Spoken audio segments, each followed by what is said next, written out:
Hello everyone, good morning. কেমন আছো সবাই? আশা করি সকলে খুব ভালো আছো। তো আমিও ভালো আছি। আবার চলে এসেছি সকাল সকাল নতুন একটা ব্লগ নিয়ে। তো প্রত্যেককে জানিয়ে good morning, good morning, good morning. তো দেখো, সকাল সকাল কিন্তু কোমর বেঁধে কাজে লেগে পড়েছি। তো কাজে বলতে এখন আমি মাখছি হচ্ছে আটা, ঠিক আছে? তো আটা মাখছি কারণ আজকে দুপুরে কিন্তু আমাদের ভাত হবে না। তো কেন হবে না সেটা কারণ পরে বলছি, কেন হবে না ভাত। তো প্রথমে বলে রাখি, তোমরা প্লিজ আমাকে সাপোর্ট করো, যারা যারা আমার ভিডিও দেখছো।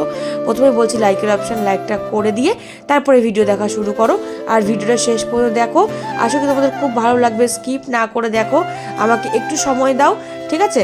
তা আর কিছু বলার নেই, জাস্ট এটুকুই বললাম। আর আটা কেন মাখছি, সব থেকে বড় কথা হলো আজকে দুপুরে হবে পরোটা আর আলুর দম, ঠিক আছে? তার জন্য আমি আটা মাখতে বসেছি, কারণ অনেক দিন ধরেই না মানে ভাতটা খেতে একদমই ইচ্ছে করছে না। অনেক কিন্তু ওটা কিছুদিন ধরে এরকম হচ্ছে যে মনে হয় রুটি পাউডার খেলে দিনে হোক বা রাতে হোক মনে হয় ভালো হয়। আমার ভাতটা একদমই ভালো লাগছে। দাদা ভাই আজকে তাও বললো ঠিক আছে তুমি পরোটাই বানাও, আজকে আলুর দম করো। তো দেখো আটা মাখানো হয়ে গেছে, তার মধ্যে তোমার দাদা ভাইও চলে এসছে বাজার থেকে। এই যে কি বাজার নিয়ে এসছো? ছোলের ডাল, বাবা ধনিয়া কিতে পাতা, ভরতে ভরে দেখো ভরে গন্ধ শুধু দেখছো, নাকের কাছে নিয়ে এসছো ধনিয়া পাতা। ফুলকপি তোর মাথা মারা হলো। মা কি জোর মেরে ফেললো আমাকে! সত্যি লেগেছে? হ্যাঁ, মনে হয় ডিপ করে আওয়াজ হয়েছি। টাকা পাপিতা। তুমি আমাকে মারলে, তোমার সাথে কোনো কথা নেই, যাও তুমি এখান থেকে। খা যাও কি জোর মাল!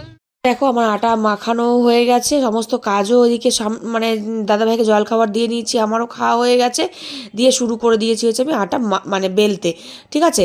এবার রুটিটা মানে পরোটা ভাজবো। পরোটাটা ভাজতে দেখো ভাত যত তাড়াতাড়ি হয়ে যায়, পরোটা কিন্তু অত তাড়াতাড়ি হয় না, তাই না? পরোটা করতে কিন্তু একটু সময় লাগে। আর পুষোনা প্রচণ্ড পরিমাণে বিরক্ত করছে বলে, আর ওদিকে ফোন চলছিল বলে আমাকে ভয়েস ওভারটা দিতে হলো। নাহলে আমি কিন্তু কথাই বলছিলাম, মাঝে হট করে মনে পড়ে গেল এ মা, এই তো ফোন চলছে, মিউজিক চলছে, কথা হচ্ছে। তো ওইদিকে তো আমি করতে গেলে অসুবিধে হয়ে যাবে ভয়েস ওভার না দিলে। তো ভাবলাম চলো আর কিছু বলার নেই, ভয়েস ওভারটাই দিই। আর পুষোনা এত পরিমাণ বিরক্ত করছে, না ওর বাবা পেরে উঠছে আর না আমি পেরে উঠছি। আমি এদিকে কাজ করছি কিন্তু ওর পিছনে সমান তালে চিৎকার করে যাচ্ছি, কী করবো বলো? চলো ঝটপট করে রান্নাবাড়ি সেরে নিই। সেরে নিয়ে চলে এসেছি এবার দেখো আমরা খেতে। তো আমার খাওয়া কিন্তু কমপ্লিট। খাওয়া কমপ্লিট বলতে মানে খাওয়া হয়ে গেছে, তারপরে মনে পড়ছে আমি তো ভিডিওটা অনই করিনি, খেয়ে নিলাম। তারপরে পুজোটাকে কোনো মতো করে ঘুম দিয়ে আলুর দম আর পরোটা খাওয়া হয়ে গেছে। আমি এখন দেখাচ্ছি তোমাদেরকে সুজি, যেহেতু সুজির বরফিটা খাচ্ছি তার জন্য। তো একটা কথা বলে রাখি, আমি দুদিনের ব্লগ নিয়ে কিন্তু আজকে ব্লগটা একটা ব্লগ করেছি। আমি তারপরে আর ব্লগটা করে উঠতে পারিনি, কারণ সমস্যা হচ্ছিল আমার, যে যেহেতু পুজোটাকে নিয়ে না প্রচণ্ড শরীরটা ভালো ছিল না, প্রচণ্ড জ্ঞান করছিল। আর আমি ব্লগ রেডি করতেও পারিনি। যেহেতু আমার পুষোনার ব্লগটা রেডি করতে তোমাদেরকে প্রত্যেকে বলছি, জুনিয়র শ্রীনিস ব্লগ ওর চ্যানেলের নাম, প্লিজ তোমরা যাও গিয়ে সার্চ করো, ঠিক তোমরা পেয়ে যাবে জুনিয়র শ্রীনিস ব্লগ। তো আমি মাঝখানে ওর ভিডিও করা বন্ধ করে দিয়েছিলাম, দিতে পারছিলাম না। তো আমি আবার ওর ভিডিওটা শুরু করেছি প্রায় অনেক দিন পর, মানে বেশ কিছু দিন পর আমি আবার মাস পর, আমি দিন বলবো না মাস বলবো, আমি আবার শুরু করেছি ওর ভিডিও দিতে। তো প্লিজ তোমরা জুনিয়র শ্রীনিস ব্লগ ফলো করো, দেখো, আশা করি তোমাদের খুব ভালো লাগবে। ওর সব কিছু আমি তোমাদের মানে সেই ব্লগে শেয়ার করবো আমার পাপা সোনার। তো চলো, আমি বাসন টাসনগুলো মেজে নিচ্ছি, দেখতেই পাচ্ছ। আর এই জন্য আমি দুদিনের ব্লগ মানে দুটো দিনের ব্লগ একটু একটু করে নিয়ে আমি একটা ব্লগে তোমাদেরকে দিয়েছি, ঠিক আছে? তাই জন্য এখানেও আমি গুড মর্নিং জানিয়ে দিচ্ছি, ওখানেও গুড মর্নিং গুড আফটারনুন ছিল, এখানেও গুড মর্নিং জানাচ্ছি। তো দেখো বাসন কুসন মাজা মোটামুটি করে আমার কমপ্লিট, কারণ আমি যাবো হচ্ছে বাগানটা পরিষ্কার করতে, আর আজকে একটু মাথায় শ্যাম্পু করব। তো ঠান্ডা লেগেছে বুঝতেই পারছো, আমি কিন্তু আজকে শ্যাম্পু করেছি আর ঠান্ডাও লেগেছে। তো কিছু করার নেই, শ্যাম্পু করতেই হতো, না করলে পুজোটাকে আমি গেছিলাম বলছি চুল কাটানোর জন্য, পুজোটাকে চুল কাটানো তো নয়, যুদ্ধ করা। সে চিৎকার চেঁচামেচি করে একসার করছিল।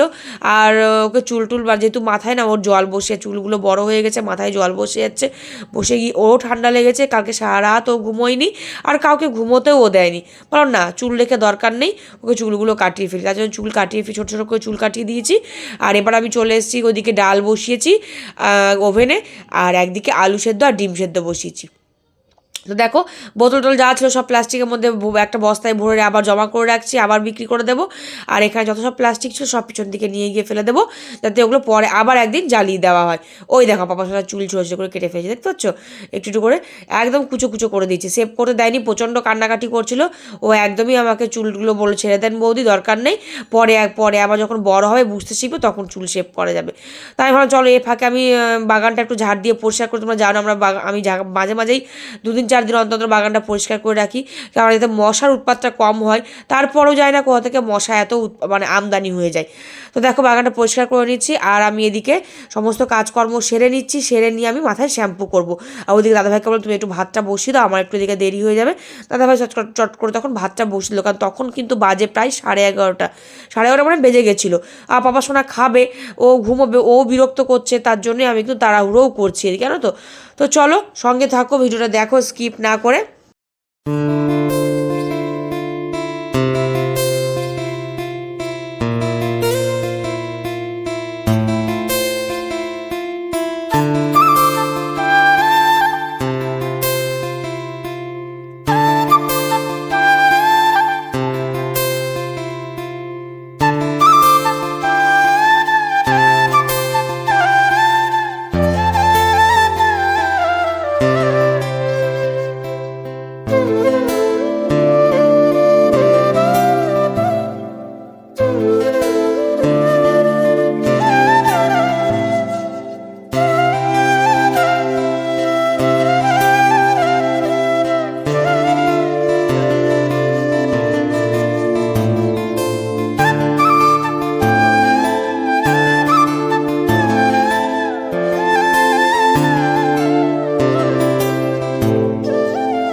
দেখো আমি মাথায় শ্যাম্পু করতে বসে গেছি, আর মাথায় শ্যাম্পু দিয়ে নিচ্ছি। এর আমি বাথরুমে আর ঢুকিনি, আমাকে বললাম আমাকে বাইরে জল এনে দাও, কিন্তু বাড়িটা পরিষ্কার করেছি, পেছন দিকে গেছি বাইরে আমি মাথায় শ্যাম্পুটা করে নিই, পরে তখন আবার জল দিয়ে একটু ধুয়ে নিয়ে গাটা ভিজিয়ে নিয়ে তারপরে আমি বাথরুমে চলে যাব, কারণ ভেতর দিকে আর ঢুকবো না।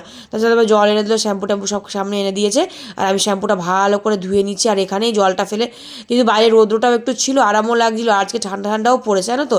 আর বেলাও হয়ে গেছে, ভয় লাগছে যদি আমার চুলটা না শুকোয়, আর আমার চুল না শুকোলে কিন্তু ঠান্ডা লেগে যায়। আমি মাথায় শ্যাম্পু করে সমস্ত কাজকর্ম সেরে নিয়ে ঠাকুরকে জল ফুল দিয়ে তারপরে পাপা সোনাকে খাইয়ে দাইয়ে নিয়ে কাজকর্ম সেরে আমি নিজে খেয়ে তারপরে গেছিলাম একটুখানি মাঠে চুল শুকোনোর জন্য, বিশেষ করে কারণ চুলটা যদি আমার না শুকোয় তাহলে আমার ঠান্ডা লেগে যায়। আর আমার চুল না খুব মানে শুকিয়ে যায়, কিন্তু ভিতরে ভিতরে ভেজে থেকে যায়, সব থেকে প্রবলেম হয়ে যায় এটা। আর ভেতরে চুল ভেজা থেকে গেলে মানে অবভিয়াসলি ঠান্ডা লাগবে, যেহেতু বেলা হয়ে গেছে, এখন প্রায় 12টা বেজে গেছে। এবার এখন আমি শ্যাম্পু করছি কতক্ষণ। আর রৌদ্রটা আমার সামনের দিকে একদমই রৌদ্র ঠিক মতো থাকে না, খুব একটা রৌদ্র থাকে না, মানে রৌদ্র আস্তে আস্তে চলে যায়, এই হলো ব্যাপার। তো আমাকে মাঠে গিয়ে চুল শুকাতে হয়েছে, কিছু করার নেই। তো চলো মোটামুটি করে চুলে শ্যাম্পু করা হয়ে গেছে, গায়ে একটু জল ঢেলে নিয়ে হাতে মুখে সাবান টাবান দিয়ে উঠে পড়বো, চলো।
আজকের মতো ভিডিও আমি এখানে শেষ করে দিচ্ছি। কেমন লাগলো অবশ্যই কমেন্ট বক্সে কমেন্ট করে জানাতে পারো। যদি ভালো থাকে প্লিজ লাইক কমেন্ট শেয়ার করবে। আজকের মতো টাটা বাই বাই, দেখা হচ্ছে আবার নেক্সট ব্লগে। তো সবাই সুস্থ থেকো, ভালো থেকো, আর প্রে করো আমাদের জন্য, আর আমিও প্রে করবো ভগবানের কাছে তোমরা সুস্থ থাকো, ভালো থাকো। আর পুকিশোনার চ্যানেলটা প্লিজ সাবস্ক্রাইব করো। চলো আজকের মতো টাটা।